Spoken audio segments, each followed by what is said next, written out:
Many people ask how to start a thermal paper roll manufacturing business. From an industry perspective, the key is understanding that thermal paper production is not one single machine, but a process chain. First, you need to define your starting point. Most new entrants do not begin with coating jumbo rolls. Instead, they start by converting pre-coated thermal jumbo rolls into finished POS, ATM, or kiosk paper rolls. This significantly reduces investment and technical risk. At the converting stage, the core equipment is a thermal paper slitter rewinder. This machine determines roll width accuracy, roll tightness, length consistency, and printer compatibility.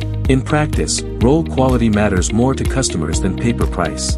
The second step is understanding your target market. Different applications require different configurations. POS rolls, ATM rolls, medical paper, or kiosk paper all have different width, core size, and winding requirements. Your machine setup must match these standards. Third, focus on operational simplicity and stability. A well-designed slitting machine can be operated by one person, with short setup times and consistent output. This directly affects labor cost and daily production capacity. Finally, think about scalability. Many successful factories start with a semi-automatic line and later upgrade to inline printing, automatic core feeding, or packaging systems. Starting a thermal paper roll business is not about buying the most machines. It is about choosing the right production structure and building stable, repeatable quality from day one.